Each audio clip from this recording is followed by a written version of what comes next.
As Porter skips it over. Austin for three. Mia Austin again.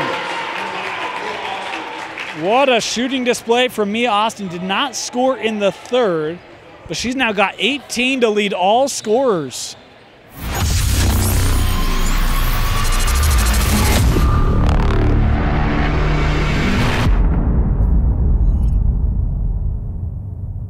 Deseret News Rewind is presented by Heidemann & Associates, a full-service law firm dedicated to winning for you. Call them now for a free consultation.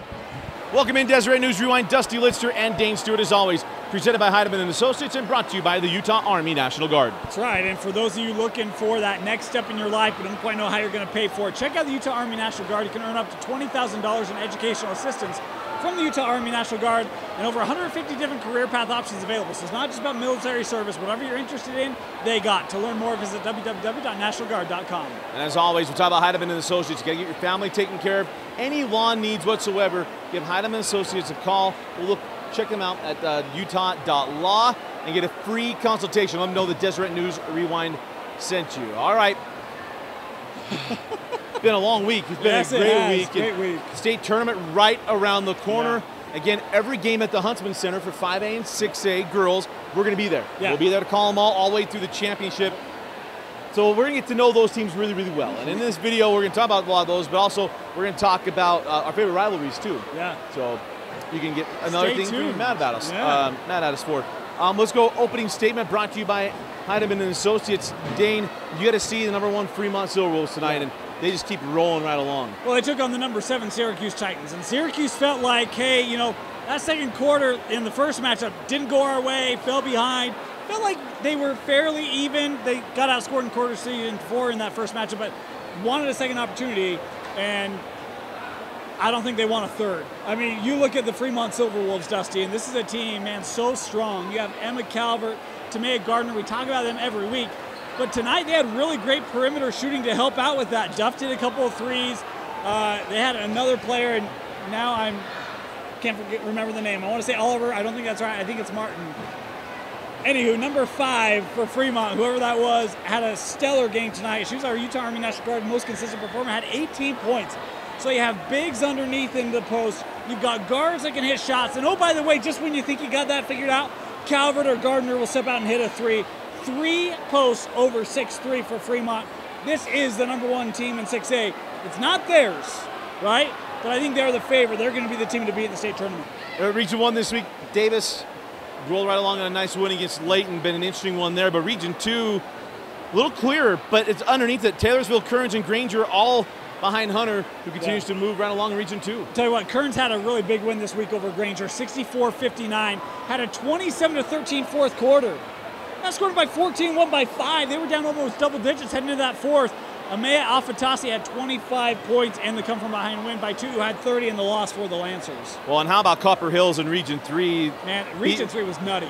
Yeah, well, we'll go through some of that, but Copper Hills at the top. I'll let you go through the other ones. Nice win, 60-49 win over Riverton, and then they took care of West as well. Nice win for Copper Hills. You want to know who had a big win, a big week this week? The Jordan Beat Diggers. Right. I was talking with someone tonight, and I was like, man, Region 3, you got Copper Hills, you got Bingham, you have Harriman, you got Riverton, who beat Harriman again this week. Then you have Jordan, who beat Harriman and then beat Bingham. The Digs getting the job done. 53-50 over Bingham. Afoa, I think, had 15 points in the win for the Beat Diggers.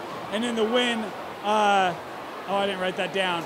Anywho, Bingham had a big win this week over Harriman. They dominated the first half, able to hold on, but then Harriman fell to Riverton. Region 3 this week. Yeah. And Riverton beating Harriman. Hey, Avalon Miller had 21 points, which, congratulations on signs to South Plains College. That's the #1 JC team in the country. Avalon, go tear it up. Congratulations on a great opportunity. How old are we that Avalon Miller is going to college? Right? Harriman was, what, the #1 team in 6A at one point? I think they've lost like 3 in a row.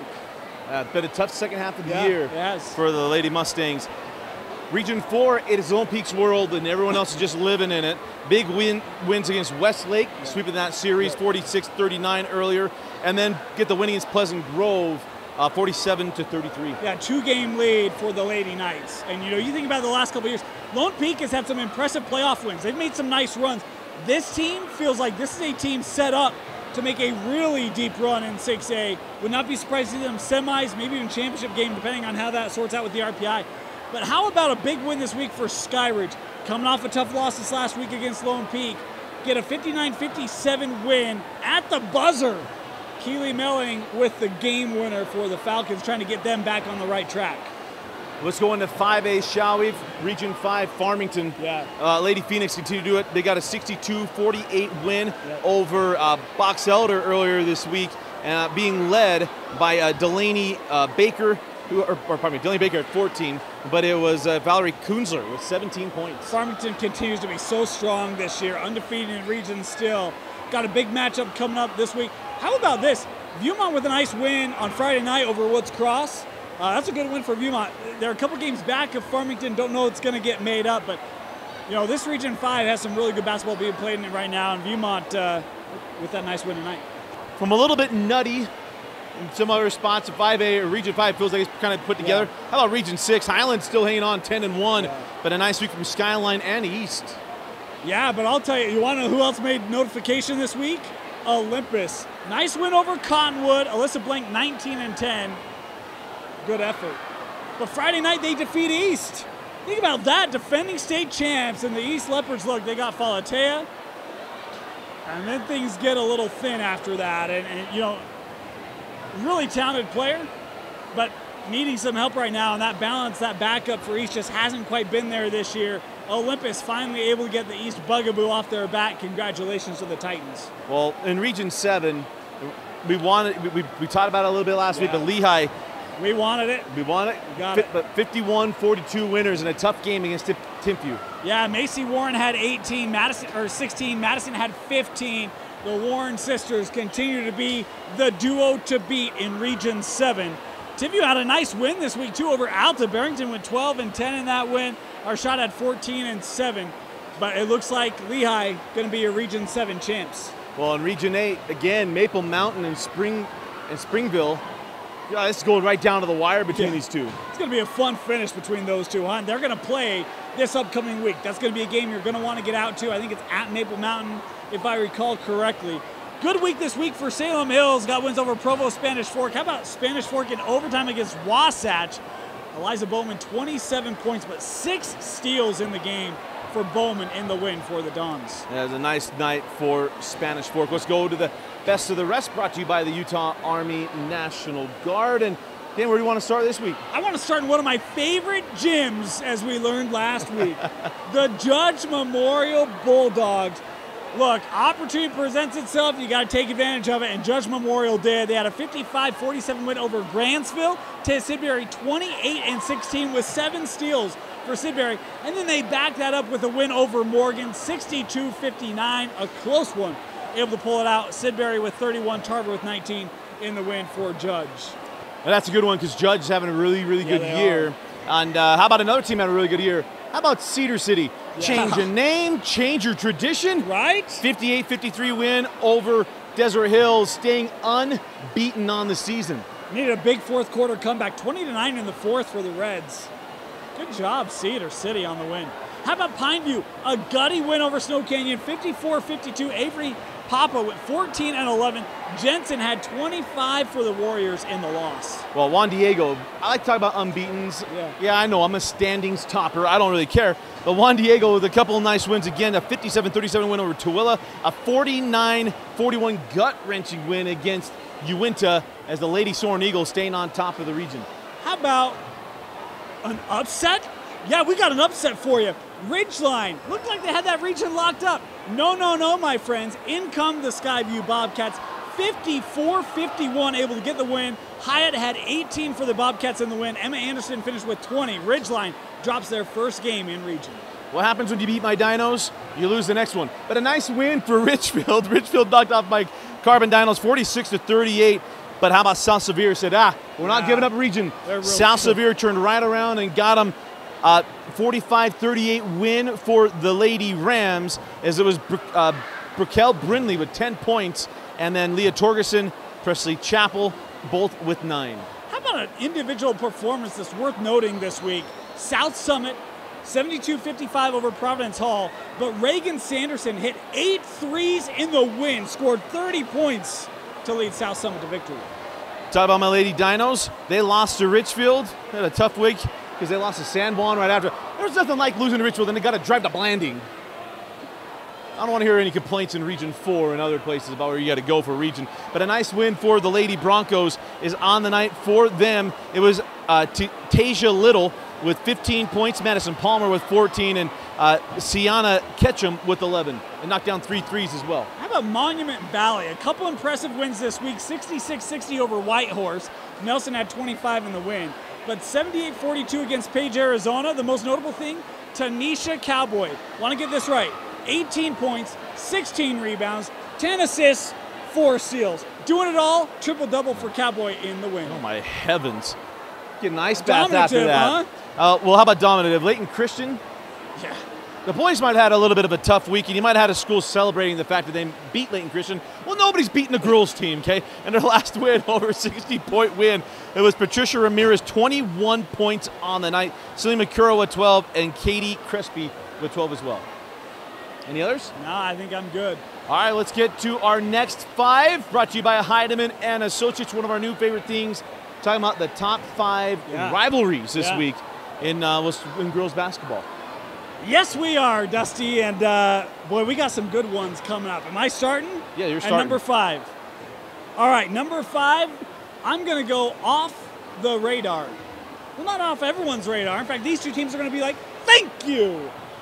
How about Panguitch and Paiute coming in at number 5, 1A rivalry down in Region 20. You want to know why this is such a good rivalry? Because these two teams play in the playoffs nearly every year, Dusty. Get this, in 2014, Region 20 tournament, and Panguitch got the win. 14-15, Panguitch beat them for a state championship. How about 15-16? Beat them in the first round. 16-17, it was Paiute's turn, beating them in the Region 20 championship. 17-18, Panguitch beat them, 18-19, they beat them in the championship. And then this year, Paiute had got the season sweep over Panguitch. This is a fun rivalry in Region 20. State championship games have been on the line between the two. They meet up in the same region every year. Panguitch and Paiute, number 5. That's a good one. That's a good one. I'm not sandbagging this one to be number 1. I think you know where I'm going. Yeah. Carbon Emery. Why not? Because in girls basketball, it is a really good rivalry. Yeah, it is. I'll be on the boys' side too, but it's just not really a rivalry, and Todd Jeffs has just owned us for years. But between Don Gressman, Bruce Bean, Cami Carlson, Ted Bianco, Carbon Emery has been outstanding since the years of Stephen Gordon with Camille Fellberg, Megan Pearson winning state championships. Carbon did it first with Allie Gressman and her team in 1997. And there's a lot of those girls I know, but you know, I can list all of them. But anyway, been a great rivalry. Carbon Emery is a lot of fun. Number 4 for me, Dusty. How about a rivalry that I think it's a little on the new side, but this year is going to add some, it's going to stoke that fire. Harriman, Riverton. How about, we went and did that game. Man, it was feisty. The environment and the atmosphere, these are two programs, and Harriman getting swept by Riverton this year, that's going to add to it, but I got that as number 4. That's a good one. You went to one tonight. I think it's pretty good. It is pretty good. Fremont and Syracuse. These are two teams in Region 1 that the girls' basketball programs have kind of, I won't say neck and neck, because Fremont's had the better part of it, and Syracuse came in 07, but they're usually right now at the top in girls' basketball. And here's the thing about this. The girls' basketball landscape changes probably more than the boys. For whatever reason, it is not the same landscape in the last few years. Fremont and Syracuse have been the best ones. Yeah, good one. Number 3 for me. Look, this is a rivalry in every sport, so it's got to make your top 5. Highland East. And, these two teams just flat out don't like each other. Doesn't matter the sport, doesn't matter what's on the line. It could be rock, paper, scissors. You're going to have a brawl behind you. Highland East, number 3. I like that one. The 13th East, that's a good one. Real. 13th West rivalry. One school wouldn't even say their school's name. Right. Yeah. All right, well, how about we'll go Border Wars? Here's one that splits families. It's a civil war in girls basketball. Okay. Springville and Maple Mountain. Ooh. The Eaton sisters, one is considered one of the best basketball players in the history of Utah. Her sisters go to Maple Mountain. That's split right down the middle on that this year. They're battling it out for region supremacy. So good. So it's going to be a good one. Springville, Maple Mountain has to be on this list. Number 2 for me, Dusty, I'm going to a team you've already referenced, but it's a different rivalry. How about Bingham and Fremont? They played in the state championship 2 years ago, played in the semis last year. This is becoming a postseason rivalry with hardware on the line. We can only hope we get it again here in 2020. I know, I always go the region route on that. That's a good one, because they try to think of the ones that keep seeing each other. Yeah, so I already said Lone Peak. How about Lone Peak AF? Right through the orchard. Yeah. The Timpanogos Temple rivalries, I like to call it. That's a good one. They don't like each other. Yeah. They go to the same JCWs. They fight over every restaurant in the area. It's a good one. Why they go to JCWs, I'll never know. I shouldn't have said anybody and given free publicity. Yeah, so I probably shouldn't have said that. Anywho, you ready for my number one? Yes. There's only one rivalry you can go to here. And I hate to tell you, if it's not your number one, you're wrong. Bingham Copper Hills, the number one girls rivalry in the state. When you look at the last couple of years, I mean, you've had so many dominative players, and this year we're fortunate enough to have Angelau going, you know, toe-to-toe. This is my favorite girls rivalry is Bingham and Copper Hills. Tafisi Angelau, Finianganofo Lichty. I mean, the list just goes on and on. McCord the last couple of years. Bingham Copper Hills. I hate to disappoint you, but I agree. Copper Hills and Bingham. And you named some of my favorites from the last few years. Yeah. You can throw McCord. I think I'm going to go through a whole thing and not talk about Maggie McCord. We're going to talk about the past, how much fun has been to cover her the last couple of years, gone this year. But yeah, Bingham, Copper Hills, absolutely. Who are your favorite rivalries in girls basketball? Maple Mountain, Springville. Yeah, there's the one that's probably omitted. Well, we didn't talk about my honorable mentions. We didn't go through them on There's this one. And someone said Carbon Emery. We could have gone Maple Mountain, Springville. No, I didn't want to. But anyway, hit us up. Let us know who you think as well. At Dane _ Stewart, at Dusty Litster. For Vince Francis and Dane Stewart, I'm Dusty Litster. Thanks for joining us and watching Deseret News Rewind on Deseret.com.